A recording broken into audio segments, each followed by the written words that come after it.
Hey friends, it's your boy BigTCGFan coming at you with another video, and today we have a Decklist video for you for Commander. And what I have for you is something kind of cool. It is a Glacian Power Stone Engineer and Rebbec Architect of Ascension. Now their abilities are for 5 colorless, 1 blue.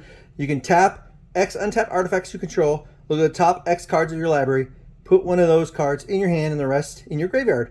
It's 3/6. And then you have Rebbec, Architect of Ascension.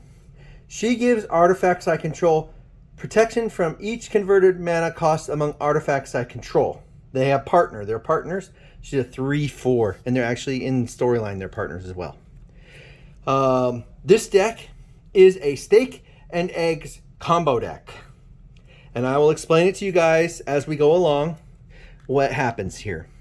So the goal obviously is to get a bunch of artifacts out and be tapping them with Glacian's ability to grind through your deck for specific key cards of the combo to combo off. Plus there's a few tutors in here to help speed the process up. The last cards that I show you will be the cards that are key to the combo success. Everything else is either to protect you from dying or to get the combo back or do different things. So let's get started. We have several planes, obviously, because you need some white mana. Then I got a grip of islands. All right, next I got some dual color lands. I got Hallowed Fountain, Port Town, Evolving Wilds, Command Tower. Then I have some non-color cards. I have the colorless cards. Inventor's Fair, this is a great one because you generally will have 3 or more artifacts, so I'll gain life. Plus, I can sacrifice it to tutor up a artifact of my choice, and there's some key ones in here this card will help you get. Academy Ruins, sometimes you need a little recursion for your key artifacts. Someone might blow one of them up, so boop, I can get it right back. Terramorphic Expanse for mana. Okay, Darksteel Citadel, I just have this in here, so I have a Trinket Mage, so it's part of my Trinket Mage search packet. I would have done the blue and white one, but I couldn't find any extras. I have to get some so that I can do that for this deck, because Trinket Mage is such a nice little card for getting either useful artifacts or just mana. Temple of the False God, double mana, always good. And then Buried Ruin, this is here for more artifact recursion because artifacts are the heart and soul of this deck. All right, so next we have my mana rocks. I went with a Seer's Lantern, and the reason why is because scrying is going to be really important. You have to be able to dig into the deck to get all your combo pieces. We don't have demonic tutors in this deck, so I had to use other ways to get to the pieces. Azora's Signet, Thought Vessel. These are just here for mana. Commander Sphere, sacrifice, draw a card, very useful. Also, this is a useful card for the steak and egg combo, because when you're ready to combo off, you can just sack it, draw a card to get you closer to all the pieces you may or may not have. Soul Ring, I mean, it goes without saying. Fellow Stone, just a useful mana rock, cheap. Helm of Awakening, I put it in the mana rock slot, and it basically makes all spells cheaper, including my opponent's, but it's useful. Arcane Signet, I think this is required in almost every deck. Letter of Acceptance, this is again because of the draw. I can sack it to draw, and that's same with Mind Stone. Drawing cards is really important. And then once again, sacrifice, draw a card, gain life, whatever. I don't care about that so much as I do the card draw. All right, so then now we got a grip of cards that are in here purely to serve as protective measures to stall the game or protect my interest, aka my combo. So Swords to Plowshare, Arcane Denial, I got a Reality Grip, Rapid Hybridization, Oblivion Ring. I mean, you can figure out what each of these are for.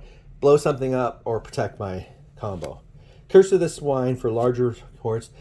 Sometimes you just need to exile something, so that's why I love this card. Plus it's colorless, so it'll work in most any deck. Path to Exile, Pongify. You can see I got a lot of counter spells and creature removal. Counterspell, because my intent is to be able to literally just boom, stop what they're doing, or that negate, dissipate, forbid. And then this card is great because you will not use this for any recursion for your combos, but he's great for getting back creature kill or counter spells. And then of course he can be a chump blocker later on. Master Transmuter. There are some artifacts in here that are on the pricey side. I can use her to sneak them into play a little quicker. Trading Post. This is one of those cards that's just a super useful card. It does a lot of different things. With the sacrifice an artifact, draw a card, also useful. It's just a very flexible card. Elixir of Immortality, this is actually a really important card in this deck because you will grind through your library really quickly. So sometimes you want to just be able to put everything back in there to keep yourself from running out of cards. This right here, Solo New Phyrexia, he's here to protect your board. So if someone does Wrath of God or whatever, you can give everything indestructible. And then also another way to protect him is through Padim, Council of Innovation, because he gives all artifacts hexproof. Plus, if I have the artifact with the highest converted mana cost, which is usually the case in an artifact deck, then I'll be drawing a card. Obviously, here's Darksteel Forge, another card that's here to protect my combos, everything I'm trying to do. Because if all your stuff's indestructible, it makes it really hard to get rid of. All right, here's Trinket Mage. You know him well. All right, Solemn Simulacrum has come out of style for a lot of players, but in this deck, he's just too good because I can put him into play to get a land, and then I can draw a card. And remember, with the Steak and Eggs, you're going to be cycling your graveyard back into play repeatedly, so you're going to be drawing a bunch of cards with this guy. And you'll see why in a second. Here's another one of those cards. This is a card, obviously you'll tap it because you don't care if it's tapped or not. But the key thing is I can use it for searching for lands. The Archaeo Mender is here to recur things out of my graveyard if necessary. Scuttling Doom Engine. This is part of actually my win con right here. Because what I will do is I will make people take damage, and then I'll sack it, bring it back, sack it, bring it back, sack it, bring it back, and it goes 6, 6, 6, 6, 6, 6, 6, you're dead. Kuldotha Forge Master. As you can see, like I said, there's a couple artifacts in here that are okay if you sack them, and then this is a way to tutor up your key pieces in the deck. Very important. Reshape. This is another tutor that we're in my tutoring section here. Sack an artifact, like say, you know that the one for drawing a card or whatever. You'll see. It's just whatever. You don't care. There's so many artifacts. You've got plenty to sacrifice. And then boom, you're good. All right, Enlightened Tutor. Tutoring is very important. End of your opponent's opponent before your turn, you cast this. Put one of your key pieces that might be the one you need to finish the game off on top of your library. Draw it. Boom, game over. And then you got Tezzeret the Seeker. A lot of these artifacts do cost 4 or less, so he's very useful. Great little permanent or a planeswalker. Fabricate. Like I said, the majority of the combo is in this. The one card I would want to add in here that I did not put in here and I regret is a Mystical Tutor. I just didn't have extras available. I have them in my other decks. So I will be putting one in here if I get one. Filigree Angel. This is a very useful card in the fact that when you're recurring stuff, you could really get yourself a lot of life with this. Skull Clamp. This is great because you'll put it on any creature, you sacrifice it, and you'll see what you're sacrificing with pretty soon. And this is just drawing a bunch of cards. Okay, these are the eggs in the deck. Prophetic Prism, because when it comes in, you draw a card, and you can use it to change mana as you needed. Terrarian is once more. When it goes to the graveyard, draw a card. You don't care that it comes into play tap because you're going to be sacking it for 2 mana in a second, you'll see. Curious Capsule, more card draw. Chromatic Sphere, more card draw. All right, here's another one that's card draw. This is one of Ichor Wellspring. It's one of the ones you love sacrificing. Skycloud Egg. This one you can use it to convert mana to blue and white. Although you'll see in a second that's not really that important. This is part of the actual egg. These are the eggs that made up the Steak and Eggs combo. Croc Clan Ironworks. This key card right here is a key card in the whole deck. This is part of the combo because I'm sacrificing artifacts and getting 2 colorless mana.